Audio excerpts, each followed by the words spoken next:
दोस्तों, दुनिया के 56 लिथियम सप्लाई चेन को कंट्रोल करने वाले लिथियम ट्रायंगल का हिस्सा अर्जेंटीना भारत को लिथियम के साथ साथ एक और इम्पोर्टेंट चीज़ एक्सपोर्ट करने जा रहा है। इसके अलावा इस लिस्ट में ब्राज़ील का नाम भी शामिल किया गया है, जो कि इस समय दुनिया का सबसे बड़ा एथेनॉल प्रोड्यूसर कंट्री है। और यह दोनों ही देश भारत को एक ऐसी इम्पोर्टेंट चीज़ एक्सपोर्ट करने जा रहे हैं जिसके बिना हमारे देश की किसी भी इंडस्ट्री को चला पाना बहुत ज़्यादा मुश्किल है। और यह इंपोर्ट्स भारत के लिए ज़रूरी इसलिए भी है क्योंकि भारत इस सेक्टर का करीब 50% हिस्सा इंपोर्ट्स के भरोसे ही पूरा करता है। पूरी डेवलपमेंट क्या है, यह आज के इस वीडियो में समझते हैं।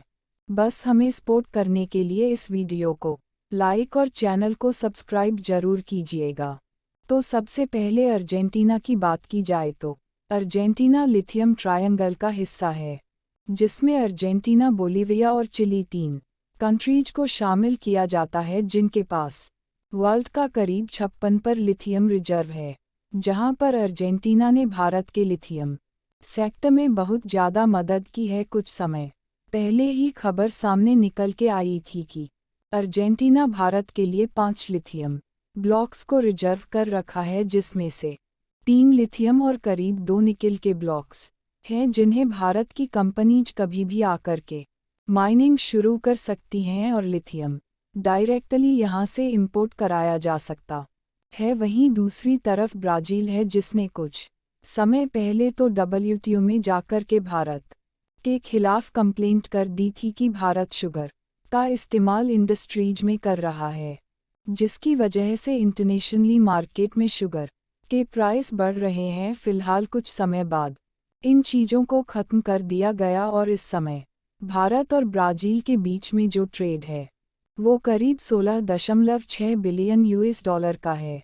लेकिन इंटरेस्टिंग चीज़ यह है कि ब्राज़ील को इस समय दुनिया का सबसे बड़ा एथेनॉल प्रोड्यूसर, इसके अलावा एथेनॉल ब्लेंडिंग ऑन गैसोलीन की कैटेगरी में शामिल किया जाता है, जो कि 25% तक बढ़ चुकी है। और ब्राज़ील की यह टेक्नोलॉजी भारत के बहुत ज़्यादा काम आने वाली है। और रिसेंटली ब्राज़ील ने डायरेक्टली भारत को ऑफ़र दिया है कि वो भारत को एथेनॉल प्रोड्यूस करने वाली जितनी भी टेक्नोलॉजीज़ हैं वो शेयर करेंगे। और अब बात करते हैं मेन खबर की, जहां पर रिसेंटली भारत ने अर्जेंटीना और ब्राज़ील के साथ में एक MOU को साइन किया है, जिससे भारत अब इन देशों से बड़ी मात्रा में पल्सेस यानी कि दालों को इंपोर्ट कराने वाला है। और साल 2023 की यह 5वीं पार्टनरशिप है, जहां पर भारत ने किसी और देश से अपनी पल्सेस को इंपोर्ट करने की ज़रूरत को पूरा किया है। और ऐसा इसलिए कि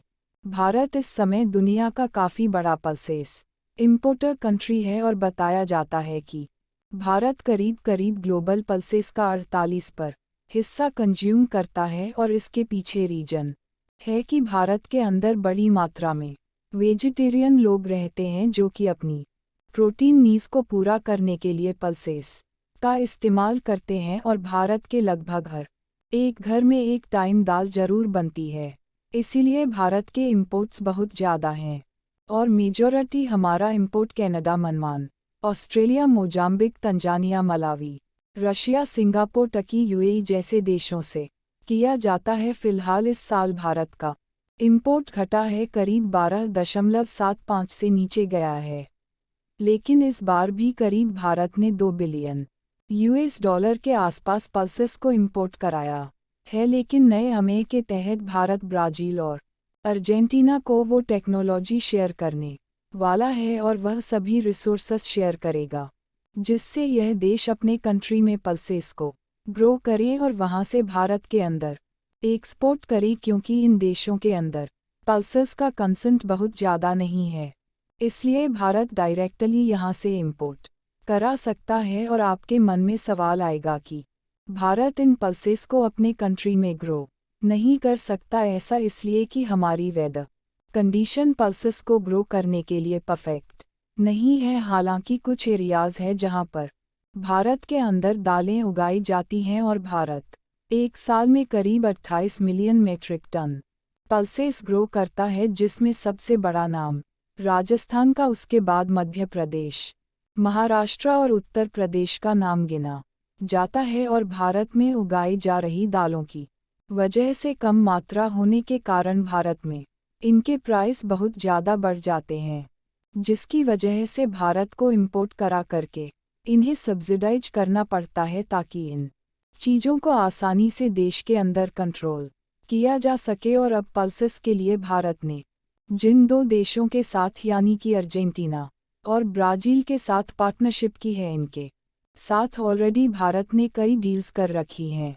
होपफुली तीनों ही देश अपने रिलेशंस को इसी तरीके से आगे बढ़ाते रहेंगे और इन देशों को जिसकी ज़रूरत है भारत वो एक्सपोर्ट कर देगा और भारत को जिसकी ज़रूरत है इन देशों से इंपोर्ट करेगा। बाकी आपको हमारा एनालिसिस वीडियो कैसा लगा कमेंट बॉक्स में यस और नो में आंसर जरूर कीजिएगा।